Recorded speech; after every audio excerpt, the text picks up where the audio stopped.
Sadhu, sadhu, sadhu. Namo tassa bhagavato arahato samma sambuddhassa. Namo tassa bhagavato arahato samma sambuddhassa. Namo tassa bhagavato arahato samma sambuddhassa. Homage to the Blessed One, the Worthy One, the Supremely Enlightened One. Homage to the Blessed One, the Worthy One, the Supremely Enlightened One. Homage to the Blessed One, the Worthy One, the Supremely Enlightened One. Sadhu, sadhu, sadhu. Let's start our Dhamma study, our study on the Satipatthana Sutta.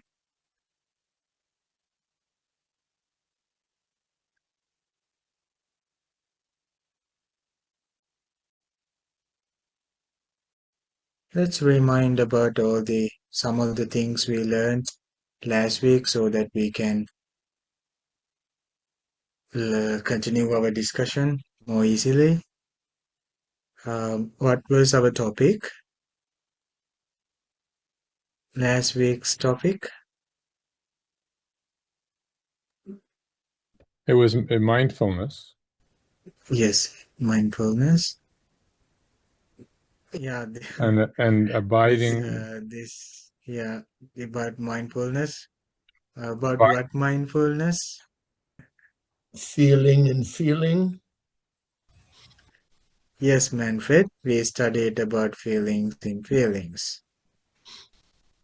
And how do we start observing feelings? Do you remember in our last week session, we had some guidelines. We got a certain sentence to study more about that. And we went through it over and over again. Actually, we spent 2 or 3 weeks studying just 2 lines passage. Do you remember that? Contemplating feelings as feelings, and being fully aware and mindful, and Yes. having put away covetousness and grief. Very good. Okay. Sometimes I go over and over again because I think sometimes I think this should be more clear and more clear enough. So the way that I know is by your response. And last week I met a person in this discussion and asked me some questions. And this person was so confused about this covetousness. What do you mean by covetousness? When we talk about that, sometimes I use interchangeably the two words covetousness or greed.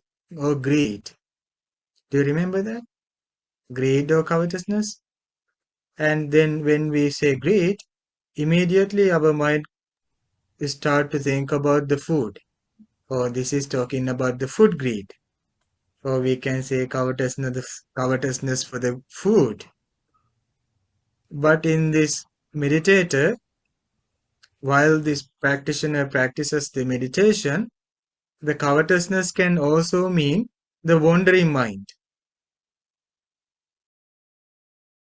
Not to be confused, when the mind is fighting with excessive thoughts, object of the senses, that is also seen as covetousness.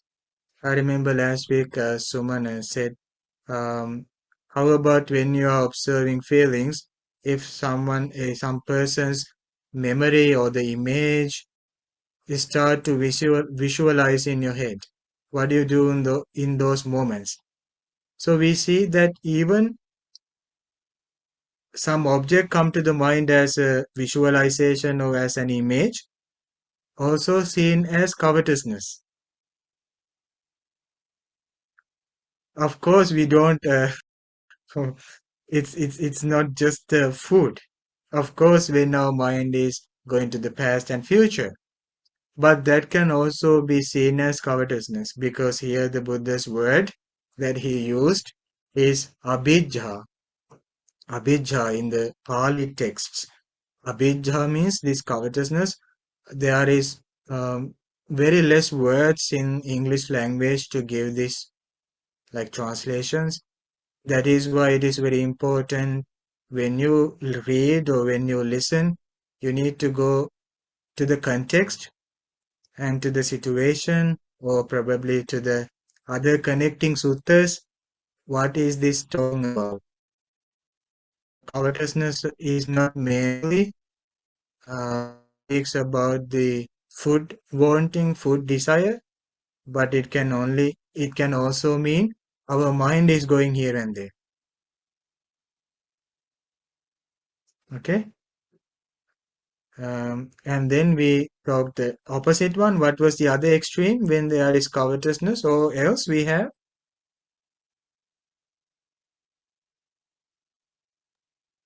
Grief, Doctor.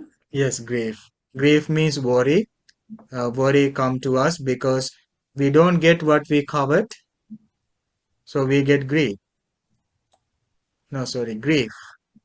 Now, while you are establishing mindfulness to the feeling, in the same time you are neutralizing the power of the wandering mind.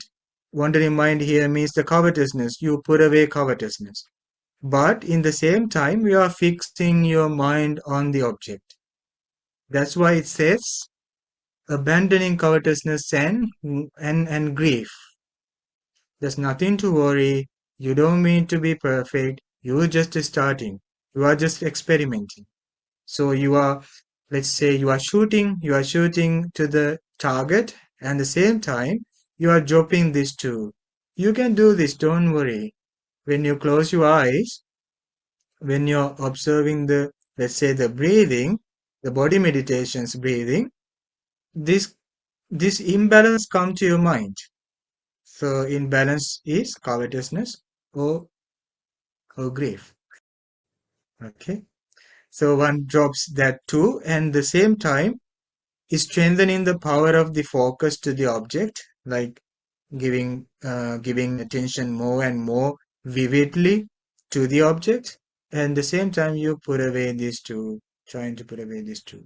And there is a moment your entire attention occupies by the feeling or by the breath, then these two naturally drops. Okay, we are speaking about like a big like deep into the domain of our consciousness. This is something happen inside your meditation. Probably very deep metaphysical things we are talking here. Like like meditation is not just like observing breathing and smiling at it and saying hi. No, Buddha compares this meditation to a battle. The meditator monks or the meditator to a soldier. The soldier is like going to the battle, and all the enemies are like attacking and chasing after, and closing eyes in a battle. Some people won, some people uh, defeat, some people go without a leg or without an arm. So, yes, it's like the soldier. And there is also a shot. Buddha say if someone was shot, it is like it is when the person abandoned the monk life, the ordination, or the or the practice. Let's say for the practitioner, if someone was shot, it's when this person abandoned. No, I can't meditate. Okay, it's not. It's just shot by the enemy. That's it. So we need to guard ourselves. We need to fight in the same time. We need to bear the thirst, cold, yeah, like the heat, hunger, thirst, everything. Okay. Okay, so dropping this to covetousness and grief, and then observing the feeling as it is. May I ask you a question? What is the meaning of feeling in feeling? In that text it said, one observes feeling in feelings. Are you searching for a feeling inside the feeling? He abides contemplating feelings as feelings. Some translations says this, feeling in feelings. Both are correct. Feelings as feelings, ardent, fully aware and mindful, having put away covetousness and grief for the world. Okay. I think we studied about only this one over and over and over again because this is what meditation means. There is a big practice there. It's not just closing eyes and then we are having so many problems. Like, when we close our eyes, we are going to observe the breathing. Um, we lost among the thoughts, or else we lost among the body pain, or else some people lost among the angry thoughts, and some people lost among the food they are going to eat for the lunch. So there will be so many distractions during the meditation. It is all because our mind was not fully focused to the object. When the mind is focused well, we don't have problems in the moment about the past, future, food, like the body pain, anger. Okay, so the practice is under the practice, like the meditation is under the practice of these special qualities. Okay, uh, I'm sure I will stop talking about that part from today. Okay, uh, let's talk about the feeling, how the one observes the feelings. I'm going to share the screen. We are going all the way in this sutta, this discourse by the Buddha that he taught about establishing mindfulness. Um, we already learned about the body meditations, all these meditations, and when we head into the feelings, we can see we already started studying feelings, and here, and how does a bhikkhu about contemplating feelings as feelings? Here, when feeling a pleasant feeling, bhikkhu understand I feel a pleasant feeling. When feeling a painful feeling, he understand I feel a painful feeling. When feeling a neither painful nor pleasant feeling, which means neutral, he understands I feel neither painful nor pleasant feeling. There are other variations of these three feelings, and it goes much more details into the feelings. We need more understanding about the basic three feelings before we go to all of these, because especially I don't want you to take to like confusion. I'm trying my best to go one step at a time and keeping you more and more uh, understanding about these teachings because we are not in a hurry. Are we in a hurry? No. Hurry means mindfulness. Is it hurry mindfulness or distraction? It could be Hurry. distraction to be hurry. Yeah. You remember I shares my teacher Bante's simile.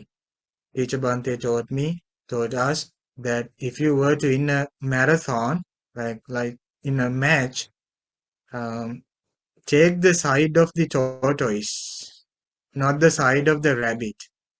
So the rabbit jumps here and there, finding quick answers for the problems. So rabbit didn't know where the rabbit ran, like jumped, but he somehow failed because he slept. He's in a big rush, rabbit. But the tortoise, one step at a time, one step at a time, but constantly. Moved slowly, but he won at the end. Searching for instant results, please don't go here and there because you could lost this um, sutta understanding about this mindfulness. Okay.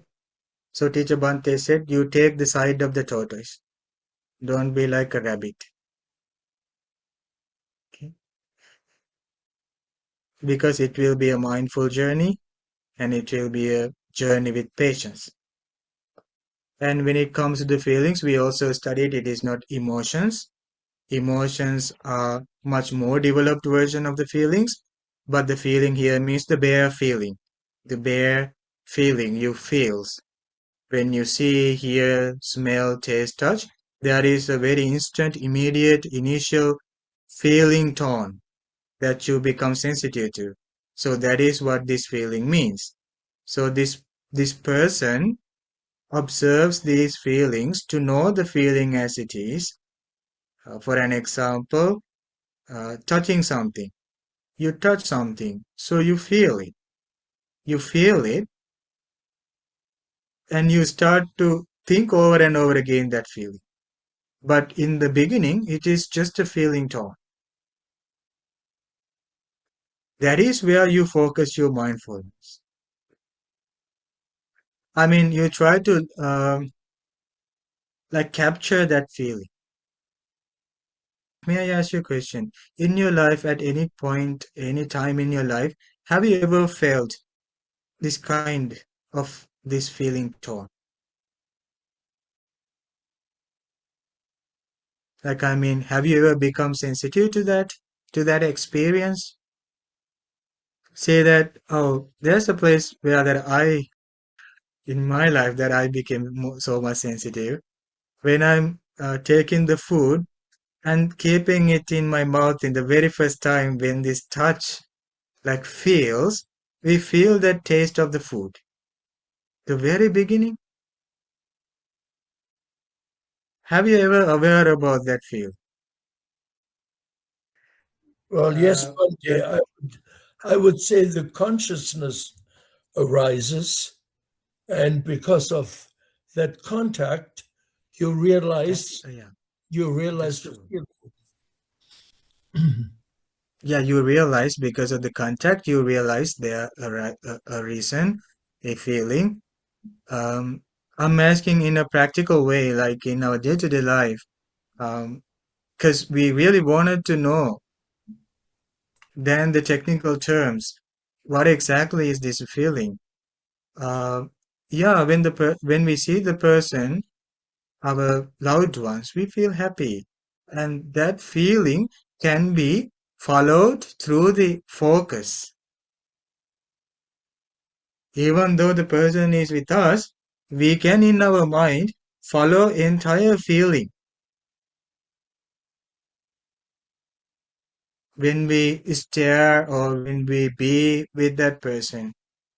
Probably that person, me and that person is having a conversation, but in the same time, we can go with the awareness of that feeling that we feel when we talk with this person, when we be with this person.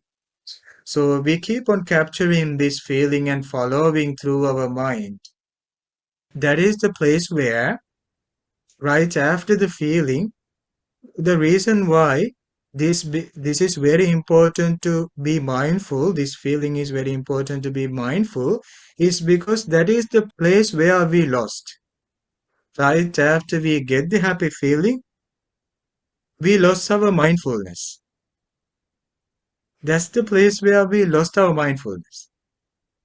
Why? Because feeling is no wrong. In Buddhism, feeling is no wrong. It's not bad. But we get something after the feeling. That's wrong. Wrong means like it's to be understand, like it's to be acknowledged. What happened when we get the happy feeling? We get attached to that feeling. Exactly. We get attached to that. We get craving to that. And thereon, we are no more mindful.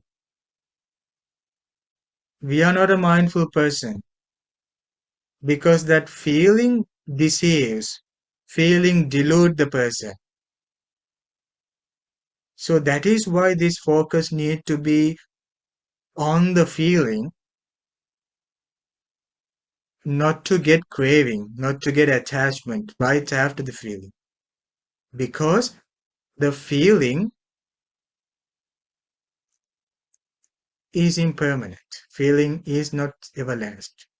It's said that we chase after the feeling. When we receive the feeling, we start to run into the feeling and lost the mindfulness because we don't know the feeling is impermanent.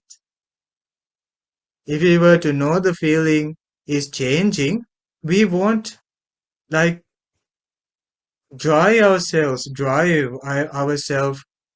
into the feeling. But we just become sensitive, we just become aware. Okay, a feeling was arisen, this feeling arisen in me, but won't start making like craving or desire for that. Okay, I don't know. The purpose is kind of mixed with the craving. That's the problem we are facing. We think our purpose, our way of life, our comfort is all depend on the chasing, craving, running into something and taking it and grabbing it.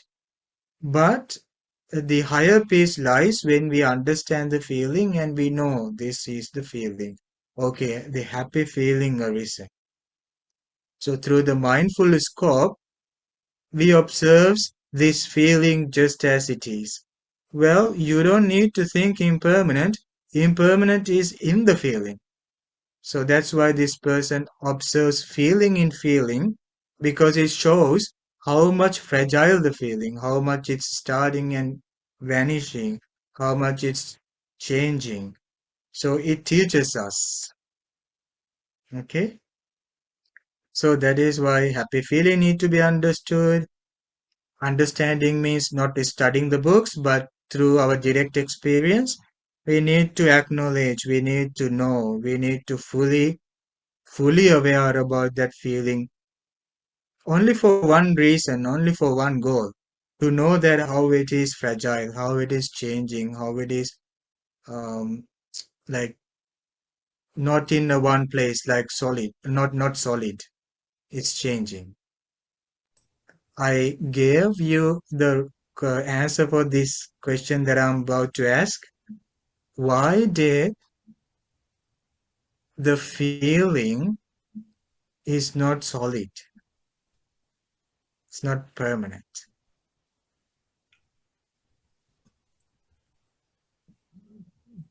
Our Dhamma practitioners, our friends who practice Dhamma for a long time, don't be because silent. because contact changes. Yes, very good. Very good. Contact changes. Okay? You said we become attached to a feeling, and therefore we are no longer mindful. Doesn't just our mindfulness switches to that attachment? Exactly. Very good. Excellent.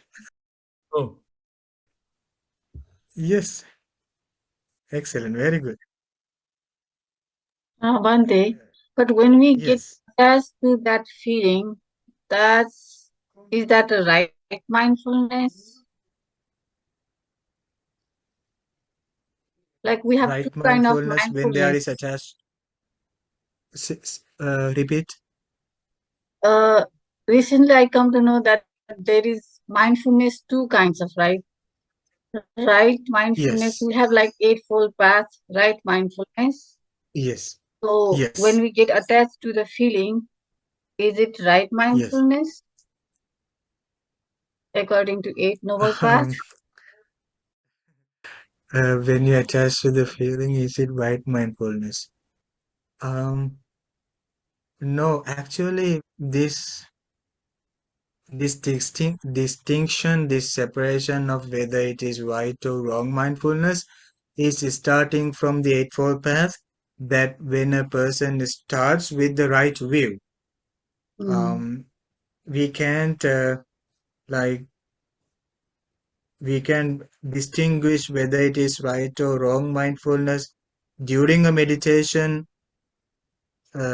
That way, I mean, like during a meditation, we should know that to be right, it should start with the right view. Okay.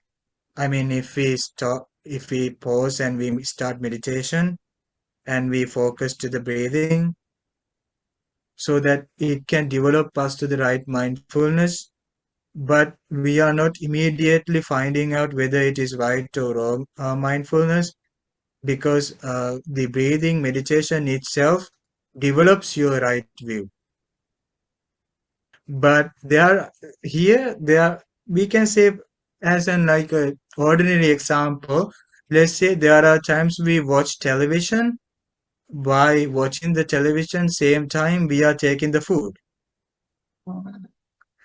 our mind is fully focused to the television and we are eating the food. But in the moment, our mind is kind of concentrated, kind of mindfulness. Kind of, I mean, like it's kind of one pointed. That one point is to the television. Point is the television. And then we eat the food. We don't know what we are eating the food, like what we had. Mosquitoes biting, flies are like landing. We don't know. We don't know anything at the moment. It's a kind of one-pointedness of the mind.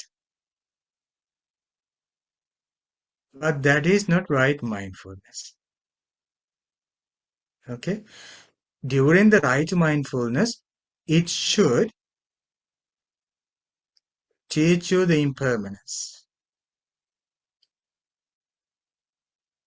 When you okay, we came to the answer for that question. As long as we are attached to the feeling blindly, it is not right mindfulness. But if we are observing the feeling as it is and knowing its impermanence, that is right mindfulness. Thank you, Because ma'am. that develops our knowledge. Okay. Thank you. Yeah, yeah, yeah. Yeah, study the Dhamma um, step by step, like one by one, study the Dhamma and keep practicing. Study the teachings and also keep meditating. So this will show you through your experience. How do you meditate?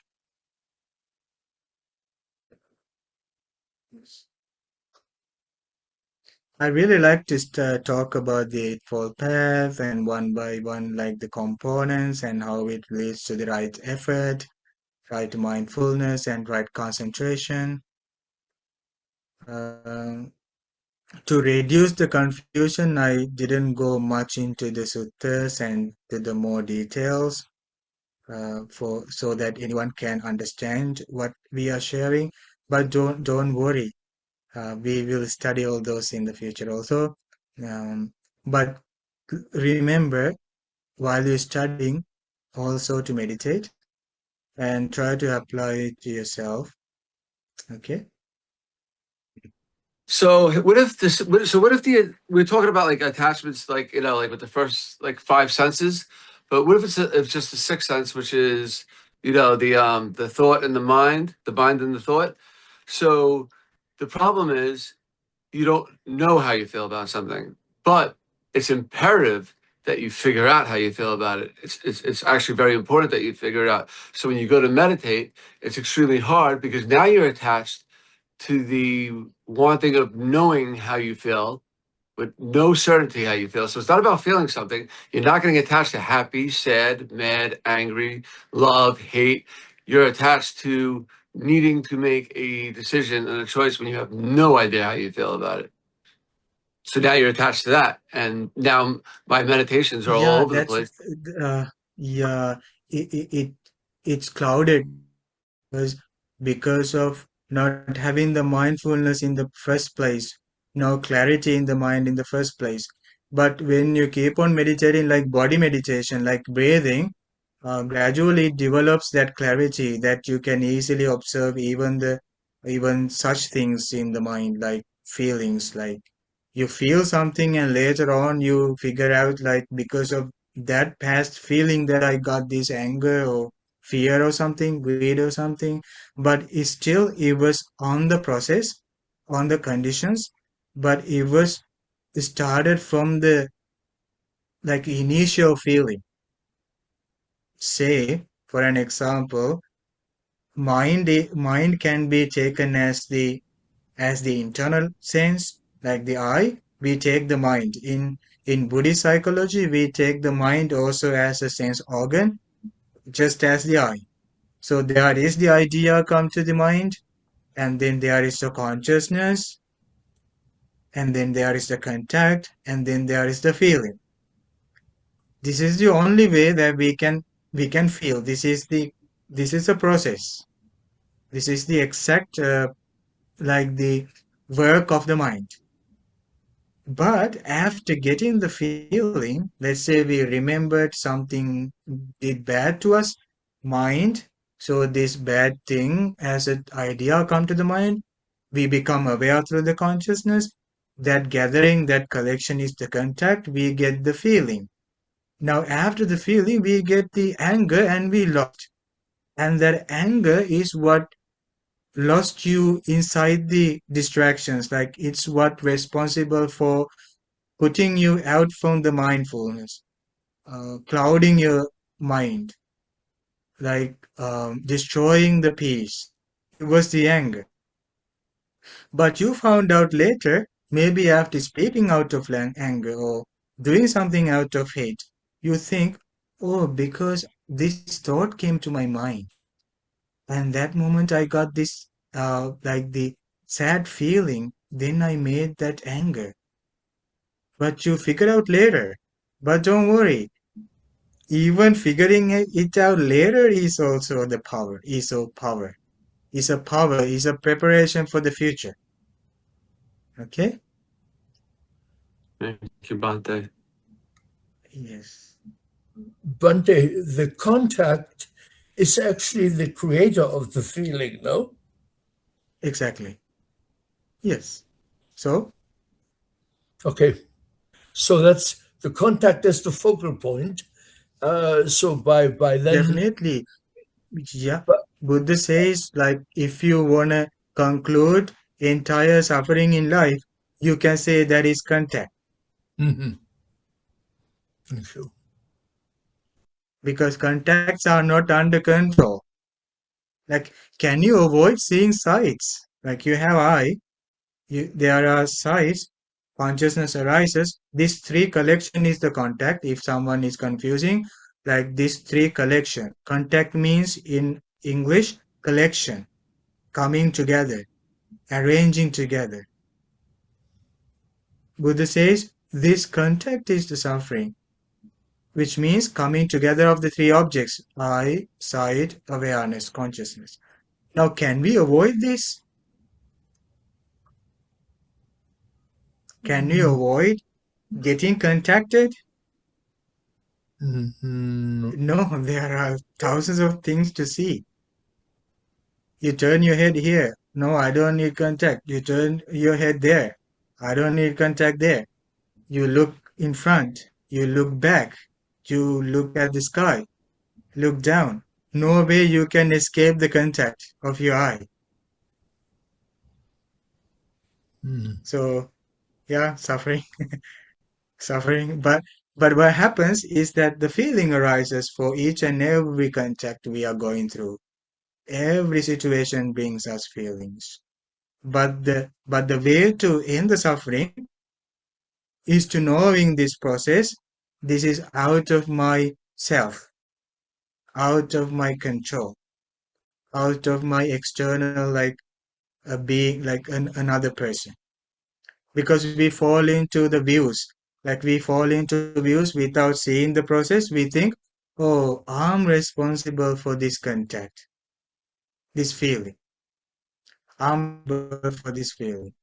Or sometimes we say, no, the other person, external being, a powerful, is responsible for this feeling. Or the third view is that we, by chance we feel.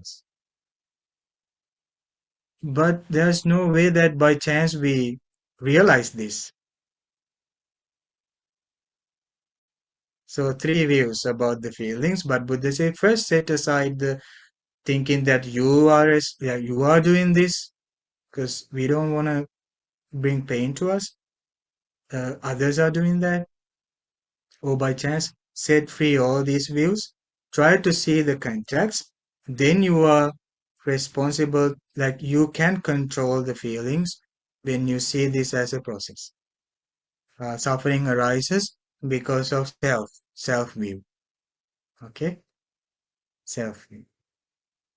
You can concentrate your mind very easily if you think mind brings the ideas, consciousness arises, contexts come together, and that way brings feelings. You think that over and over again, contemplate as a meditation. You get to know the reality, you see that real nature.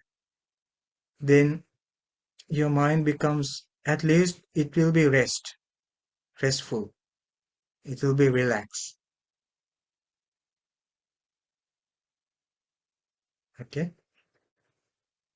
Okay, thank you so much for joining me in the discussion. Um, by the power of the merit we accumulated by discussing these Buddhist teachings, may we have the great opportunity to attain the perfect bliss of our mind.